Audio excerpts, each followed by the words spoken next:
everything she did this book was very out of character. Very, very out of character. Like, her entire character did a 360. And I don't like it. I didn't like it. I don't like it. I'm recording this for the second time. Hopefully, my energy's still up and I'm still making sense. Okay, so in like 4 to 3 weeks, the third book in the series, Children of Anguish and Anarchy, comes out.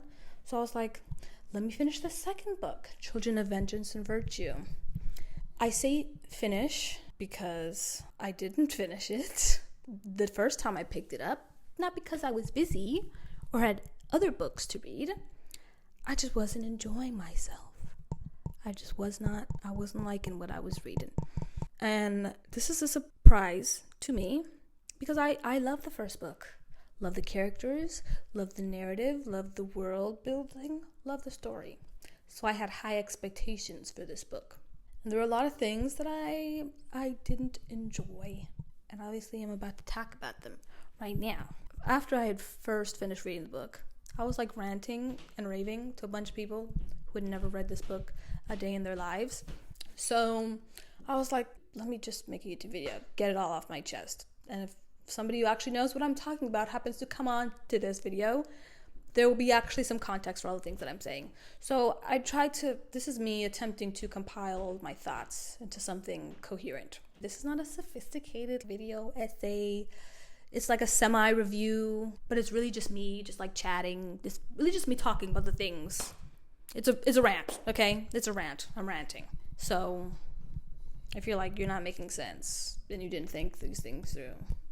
It's really first impressions. It hasn't even been a week since I finished the book. Maybe I'll feel differently later on.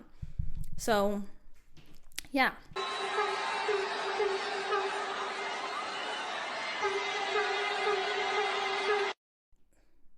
First thing I want to speak on is the stakes.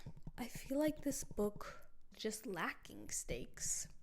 If we want to compare it to the first book, I mean, just plainly in its narrative structure, it was running on a time frame. So the characters had a certain time to do things, had to get the scroll to the temple to do the ritual by the solstice, the full moon. And if they didn't, magic's dead. Can't bring it back ever again. This is our one and only chance. Now the stakes are high. So every action, every interaction is now carrying the weight of these stakes. Like, everything is moving with purpose. Everyone is moving with purpose. Every point in the story, we're moving. Things are going. We got things to do purposefully. This book is really lacking that for me. There's nothing really forcing things to happen. Okay, there's conflict, but I don't think conflict is like the only thing needed to make a story go. This back and forth that happens for like the whole book between the rebels and the monarchy. So is this leading us to like one big battle? I was really confused about what the climax was gonna be. Was the climax supposed to be when Amari took out that village? Was that the climax? Like, I was really speeding through kind of the ending of the book, seeing when I was gonna get to it, and I didn't really feel that. A lot of things were kind of just happening, and I was like, what's the reason for all these things happening? I don't know if this book really just felt like book 1.5. It didn't really feel like a full second book to me. Like, this book was just in preparation for the third book, and so now I just had trouble getting through it. Okay, I don't know if anybody's seen The Matrix, but like the second Matrix is my least favorite for this very reason. Movie 1 and 3, she's just going down. There's stakes, there's purpose. Second movie, it's like hard for me to get through. Sometimes I kind of skip it because I'm like, things are moving slow. And slow is not inherently a bad thing, but like, I read to be entertained. I read fiction to be entertained. That's kind of the first thing on the list. If I'm not being entertained, well, what are we doing? What are we doing here? So I was kind of confused about all of that. You know when a book is good and you just want to pick it up like you are trying to rush through this book. I had trouble picking this book up. It's not that I couldn't put it down. I just couldn't pick it up. Had to force myself a little to get through it. Yeah. Keep the little bum ass money. Keep it. Keep it. Second critique is the romance. I'm having a lot of trouble believing in Zélie and Inan's romance. I don't even know what to call it. Like, it's lacking a lot of things, but it's definitely lacking romance to me. I'm not a romance reader. I don't have any romance books on my shelf, so maybe I'm just not up to date with what counts as a romance narrative arc connection. I don't know. There's very few moments between the two of them that are even like nice and cordial. First of all, they spend a whole lot of their interactions hating each other. And then, like, when they don't hate each other, they're definitely infatuated. They're definitely attracted to each other. Are they in love? I don't know. Maybe I'm being too hard on this aspect of the book, but and because it keeps coming up, I'm like, okay, are we gonna get to the romantic part of it all? Or I'm having to believe in this star-crossed lovers, fated for each other thing. It's not making a lot of sense to me, and I'm having trouble believing in it. And then there's Zélie and Amari. I don't feel as strongly as in, like, I don't believe it. If it happened or it didn't, I really wouldn't care either way. Zane doesn't show up for like 2/3 of this book. But then when he does show up, him and Amari's relationship progresses significantly in this time where he does show back up. And then after Amari does what she does to the village, then they like break up.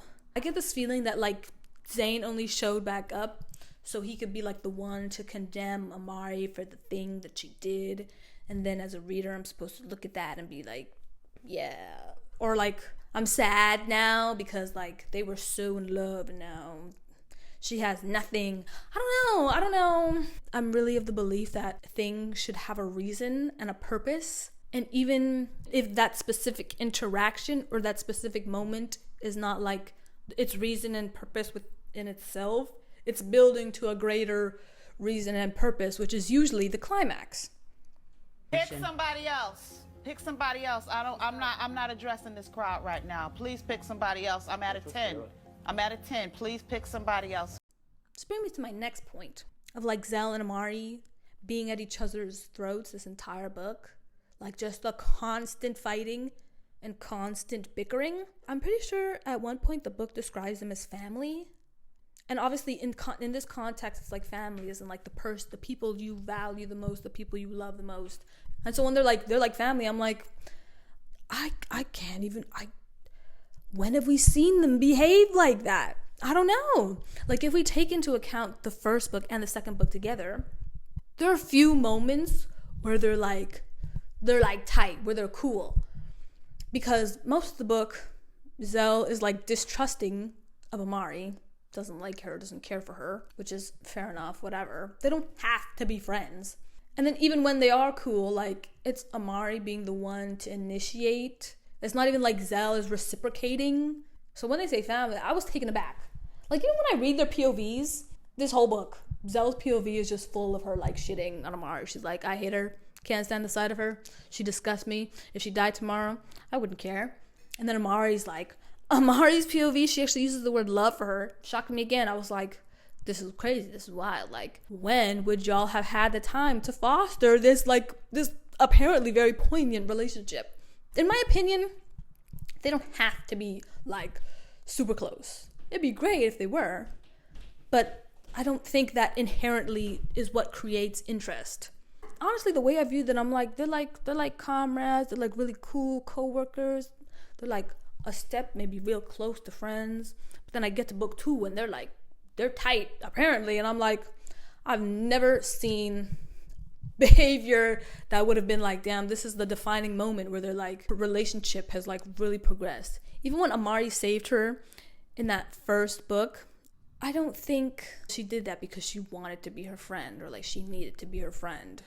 Now they're bickering and fighting every 5 seconds, and I'm like, Is this supposed to be like an illustration of their fall from grace? I wasn't even under the impression they were close enough to now come to a point where they hate each other. So then when Zélie, in the end of the book, she does that soul binding ceremony and they need like a life force to sustain it.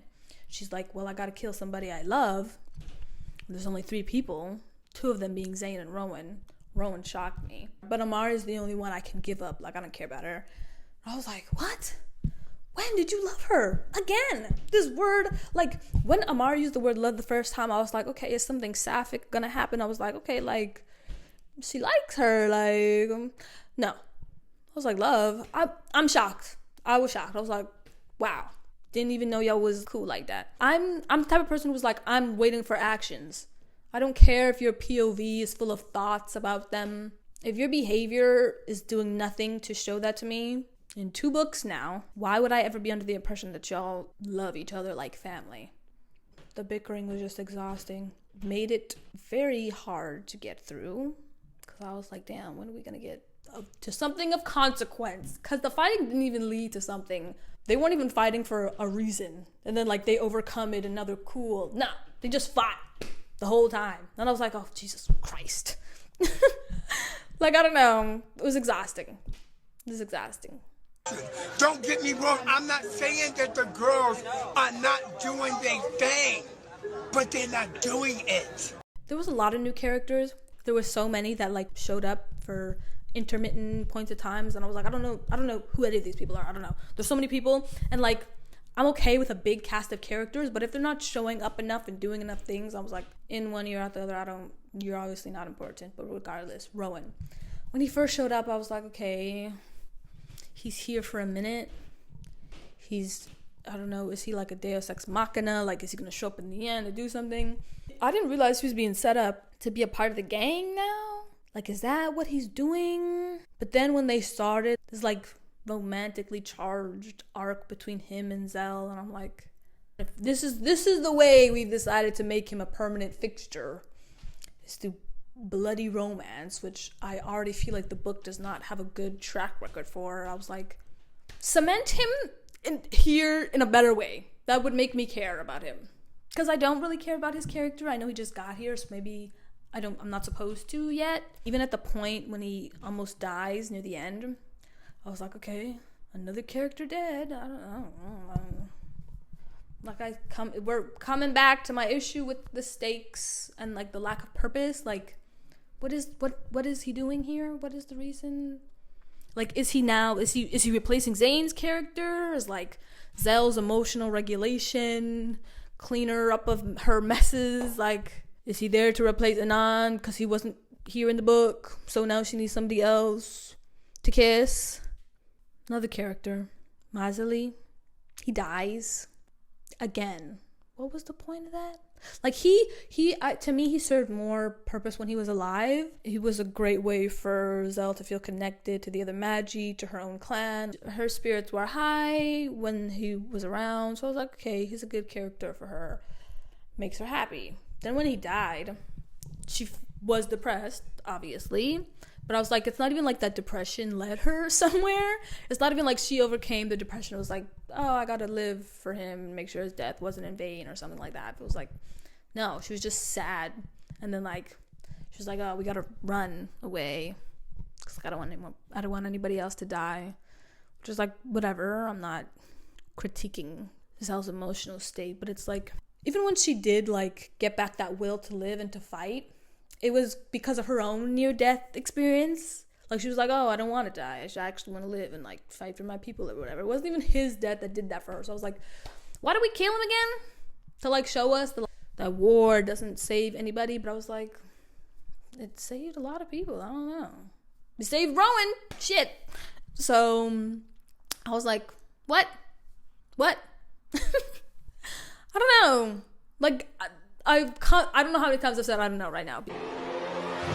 Come on, let's go outside. Go outside for what? We're gonna fight.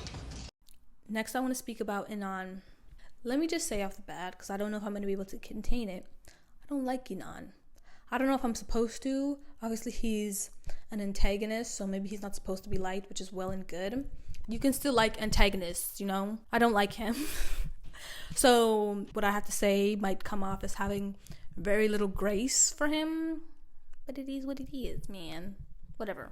I feel like this book was really setting him up to have a redemption arc. Actually, I feel like both of the books were setting him up for like some type of redemption. I'm like, you are not getting a redemption before Amari. Absolutely not. As Amari as my favorite character and Inan as my least favorite character, that's a spit in the face. No way. No way. You girls all can't have the Zuko arc. You're not that guy. A lot of characters aren't that guy because it's a good arc and it's hard to replicate. Him, in the end, coming to the realization that the monarchy is bad because he found out what his mom did. I was like, why was that your turning point? The wasn't enough. The being around Maggie and seeing them as human wasn't enough. The violence, the systemic repression wasn't enough. Because, like, you obviously didn't see any of their behavior as justified before now. But, like, now because it's not their fault, now you care or not. I'm like, whatever, girl. I'm not into the redemption for this man.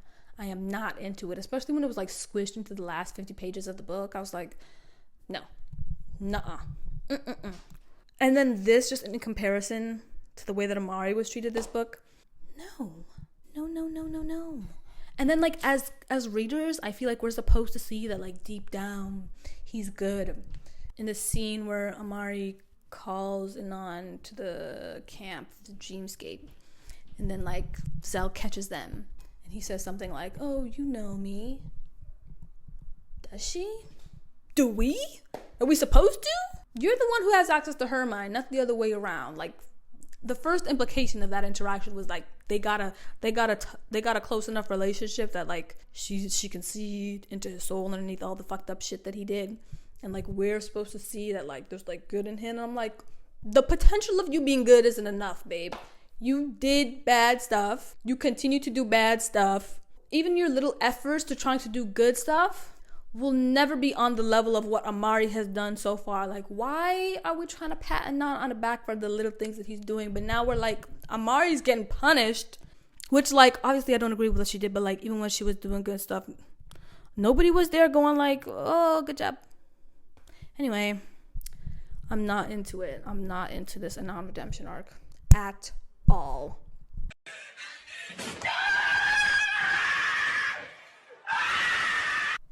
Everything she did this book was very out of character. Very, very out of character. Her entire character did a 360. And I don't like it. I didn't like it. I don't like it. Where is it in Amari's character to be like, I'm about to kill a bunch of people and I'm about to kill my whole family off? Where in her character? And specifically because this train of thought came from another train of thought that she is thinking that she has to be like her family, like her mother, like her father in order to beat them. What? Our whole introduction to Amari, her whole character, book 1, is like, I'm not like my family. I don't want to be like my family. She has her scar. She stole the scroll because she's not like her family. We have the story we have because Amari is not built the same.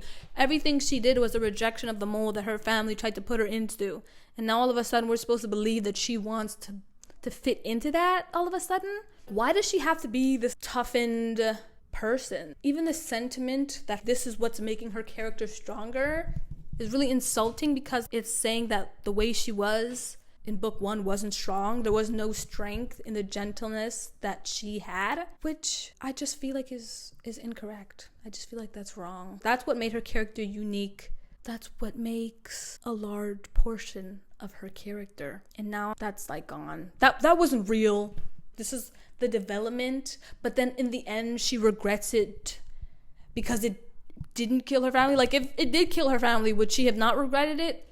But now she regrets it. And so now we're what? Just coming back around to what she was in the beginning? That's the way that she was supposed to be. Like, this wasn't real. So I was like, this accumulated to nothing.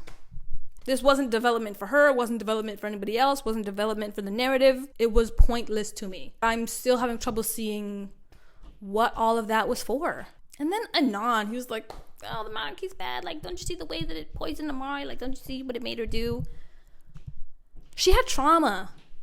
Is that not poison? Now the book is like trying to hoist him in like some moral high ground above Amari. And I'm like, I don't know. I'm at the end of my rant, really. In short, I didn't enjoy myself. I mean, all these things that I have to say doesn't mean this is a qualitatively bad book. This is just how the book made me feel, just how the book made me think. Maybe you loved it. Maybe I'm the only one feeling this way and you're looking at me and like, that's crazy. What are you talking about? I'm gonna read the third book. I pre-ordered it. I think it's fair to say that I still like the series. One was good to me, one was not. We're still at a 50-50. Third book could turn the tides entirely. If you watch to the end, thanks. If you have something to say, please say it. I'd love to talk to somebody else about this book. Star rating. Obviously, first book, 5 stars. This book, maybe like 2 stars. Maybe even a 1.5. Like, have a star off for bad customer experience. The fact that I just wasn't having a good time. I probably missed some stuff. Yeah, that's all I have to say. Thanks for watching. Bye-bye.